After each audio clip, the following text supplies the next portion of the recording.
Listen, if you want to get onto self-improvement, just listen to this, right?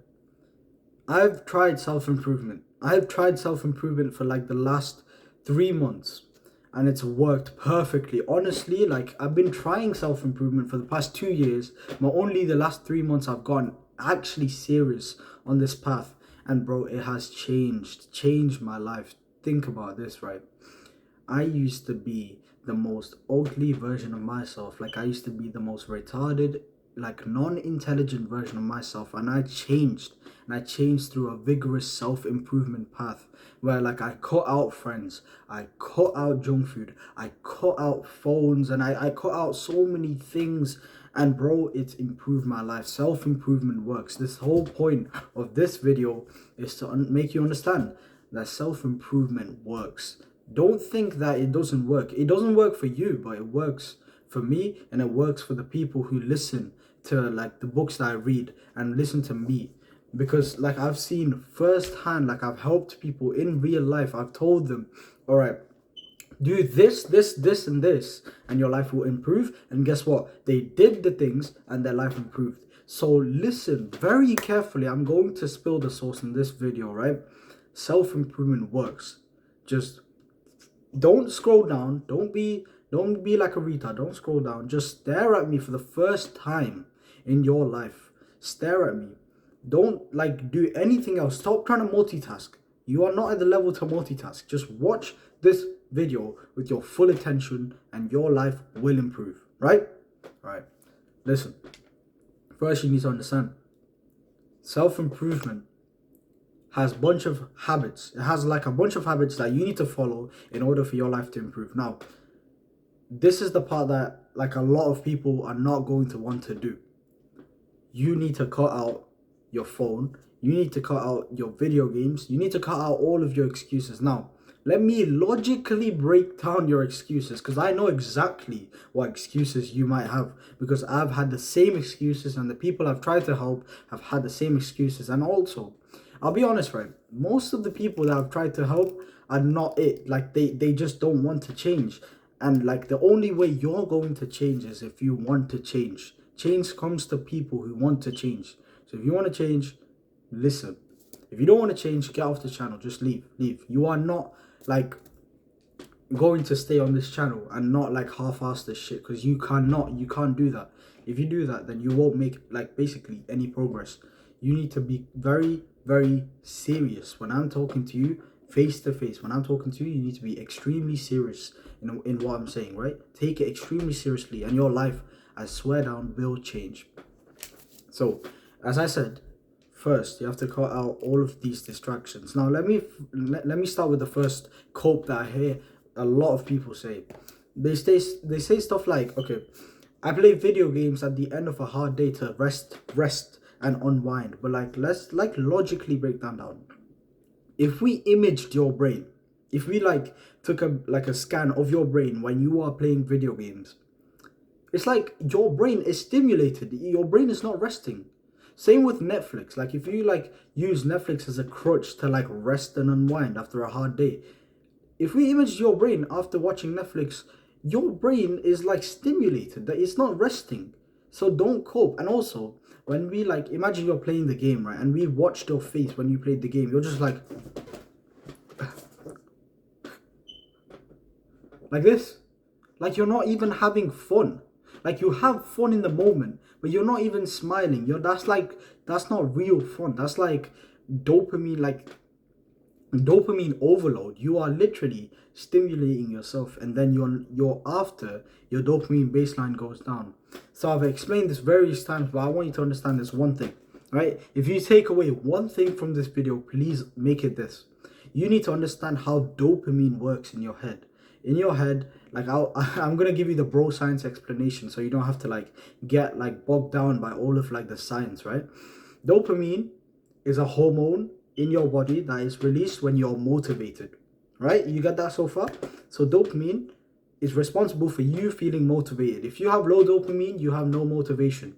If you have high dopamine, you have high motivation. It's as simple as that. Replace the word dopamine with motivation. Now, When you do like the bad habits, let's say like video games. I know you'll say video games is not a bad habit, but it is a bad habit. Do not make excuses. It is a bad habit, and like eating junk food is a bad habit, watching porn is a bad habit, just all of them is a bad habit, right? Don't make excuses. If I'm saying it's a bad habit, it's literally a bad habit because I've researched this shit for years. I've seen like the effects, the detrimental effects on myself and other people because of these habits. It saps your willpower, it saps your discipline, it saps your potential to be great. So they are fundamentally bad habits. Now if we like look at like the dopamine graph, like the motivation graph, when you're doing these bad habits, first let's look at the bad habit graph, right? The graph will look like, okay, first you will be very motivated to do the bad habit. For example, like you have an urge to go eat McDonald's or something, so the graph will first go up. It will go up like this, and then after you like swallow the last piece of junk food, it will just go down. And then when it goes down, you have a new baseline. That's how it works. So you'll always feel motivated at first. You'll have the urge, right? And then you indulge, and then after you've indulged, the dopamine will go down below baseline, and now you have a new baseline. And now because you have a new baseline of dopamine, by the way, we've already said dopamine is like your motivation. Now everything else will feel less like fun. Every other thing will feel less fun. Like going outside for a walk feels less fun because now you've indulged in instant dopamine, instant gratification, where your motivation goes up first and then it goes down below baseline.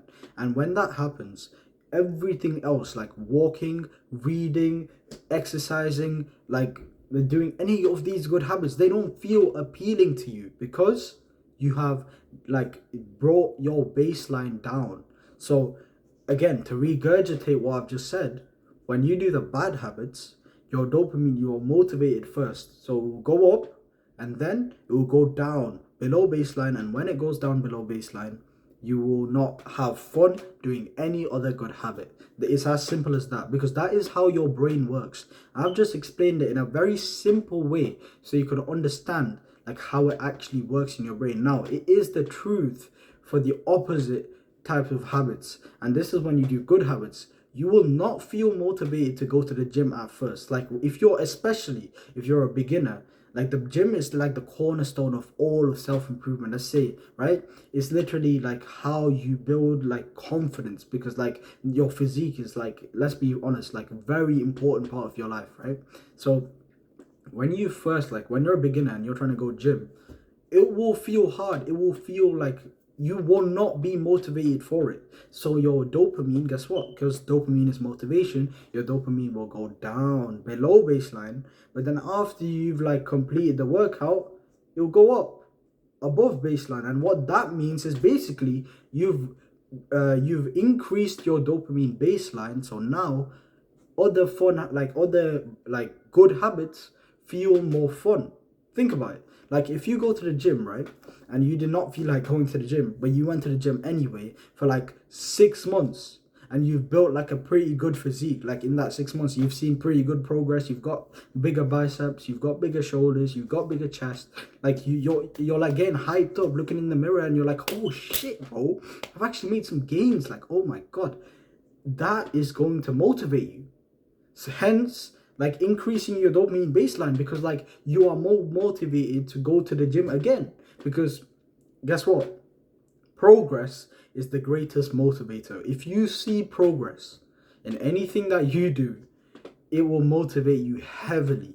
So like by using this simple concept, if you just do more of like the good habits, which decrease your dopamine first and then increase your dopamine, and dopamine is motivation, then you will feel motivated for life, basically. So you'll feel more motivated to study, you'll feel more motivated to play the piano, you'll be like anything that you want to do, any good habit that you want to do and become great in, then you will feel motivated because you've just indulged more in delayed gratification, which is like when your dopamine goes down first, when your motivation is low at first and then it goes higher.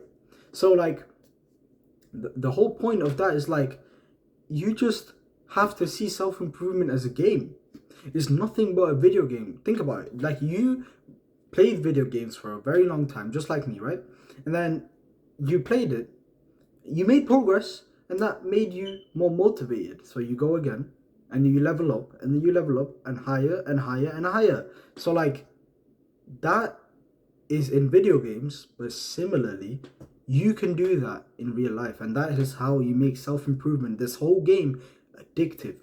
That is how you make it addictive, because like, you get addicted to gains, you get addicted to the gym, because you see like your bicep. Like, I've been going to the gym for like 3 months, bro. My biceps have gone way bigger. Like, bro, I'm more motivated to go to the gym. Like, I have arm day today, I'm going to go because it's literally fun. Like, it's fun, it's progress, I'm making gains, I look better, I feel like a G. Like, of course I'm gonna go. But if you have like all of these bad habits, do you really think that you're going to like sit down to study? Do you really think that you're gonna like go to the gym even in the rain, even in like floods, even in like the most horrendous weather? Do you think you're gonna go? Of course you're not gonna go. But if you just like show up, you show up and you consistently show up, and you push past that delayed gratification, you push past that lower level of dopamine at first, you will, I promise you, you will get the high level of dopamine, and you'll get to a point where you will feel motivated. Like, when you wake up, you feel motivated to conquer the day. Think about it. So like, normally when you wake up right now, let's be honest, you wake up and your morning routine is to like scroll and goon. That is your morning routine, and you don't feel motivated to like do any like good habit. You feel, all you feel capable of, all you feel motivated for is the bad habits, because that's all you've conditioned yourself with. But if you condition yourself with good habits and only good habits, and you remove all of these bad habits, do you really think that you're going to go back to the bad habits? Of course not. So you have to condition, you have to like, after years of training, of practice, of showing up, you will make progress. And progress will motivate you to run away from mediocrity, motivate you to run away from average. You know, I literally have like on my wall, when I wake up, right, this is not cap at all, right? When I wake up, on top, on the ceiling, I have a word that says average and a big cross through it. That motivates me, that hypes me up, that reminds me every single day, like, okay, this is the path that I've chosen. I've chosen the path of relentless self-improvement, of path where I destroy my competition, a path where I destroy everyone. And that is what I want for you, and that is why you clicked on this video. So I hope you found value in that. Just think about what I've said very clearly, and I hope you understand like the dopamine graph, because that will immensely help you, and it will help you succeed. So I'll see you in the next one.